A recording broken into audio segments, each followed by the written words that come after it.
There was a time when you used to like Sonny. That was before he shot Dante in the chest. I'll give you that.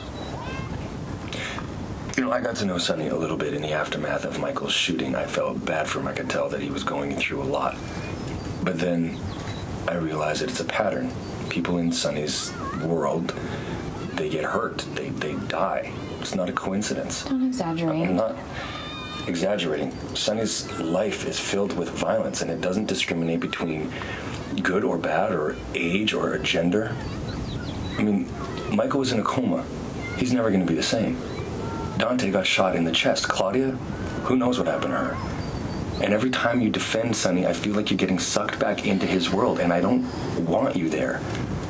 I don't want Emma there. Your life is too important to me to live that carelessly. Look, I know Sonny has made mistakes, and I don't make excuses for them. I mean, for goodness sakes, my parents spend their lives trying to get the bad guys. My Uncle Mac is the police commissioner. But, you know, I've always been honest about it. Sonny is important to me. And I do not love the things that he does, but I do love him.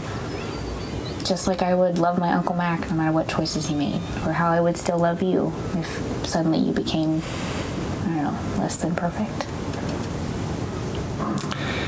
If this was the last 24 hours of our lives, I would not want to talk about Sonny, guilty or not. Amen to that. You know, I put this picnic together to help us realize all the good things we have in our life, because Maxie's illness is a perfect reminder that life is too short.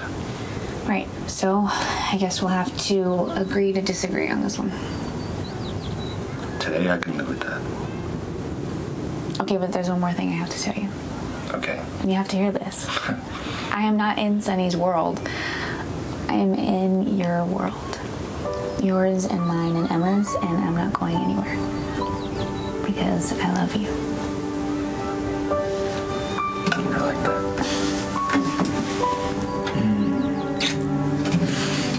Cheers. I understand you're the cop who showed up at the hospital when Ethan brought the girl in? Yeah, I was responding to a domestic violence call, and as I walked into the ER, Ethan was walking out. Did the two of you speak? Barely. He didn't want to stick around. I went in to question Christina, and she was messed up, man. Just brutally beaten. And when I asked her who did it, she ID'd Ethan. Could she have been mistaken? Well, it's looking like more and more of a possibility, because there is a discrepancy with the timeline. But then again, that could be a side effect of the trauma. And unfortunately, Ethan's not helping himself out much. No, I know. He made that stupid, boneheaded move by going to see her. But he is innocent. I don't doubt it for a second. Why would you?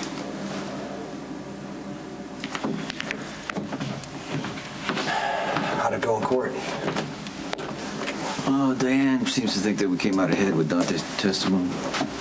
Yeah, how's that? Well, he's very careful. He seems like he was, being a little bit protective. And with a cop like Dante, it shows that I'm worth protecting. You don't think he's generous? Sonny, to me, Dante's a traitor. To you, he's your flesh and blood. There's not much middle ground. That's the way it is with me and Luke. I mean, he's defending his son. But to me, Ethan will always be the bastard who beat down my daughter. Can't tolerate that. Even if it cost me a lifelong friendship. Hey, you want some company? As long as you don't start pressuring me on how Ethan has to be prosecuted. Who's been pressuring you? Everyone. Dad was the latest to show up, and he won't be happy until Ethan's dead. I wish I'd never said anything to anyone. No, listen, what I think you wish is that this never happened, and I don't blame you. You want me to be strong and testify against Ethan, and that's what Mom wants too, but I can't. I hate all the questions and the reminders. Hey, look, I don't mean to lecture you. I don't want to sound like them, but Ethan has to be punished for what he did to you. This could happen again. He could beat up on another girl. You don't know that. No, you don't know that. I'm just going along with what the statistics say, but you know what? It doesn't matter because it's not going to be your choice anyway. The DA is going to get to decide whether or not they want to prosecute and move any further. Oh, Mom used to be the DA. Can't you talk to Mr. Arbach and tell them I don't want to prosecute? Oh, Chrissy, I don't know. I mean, technically, I suppose I could try. Please, Sam. You have to tell Mom that I can't handle a trial. Make Mom let this be over. Okay, if that's what you want, I will try.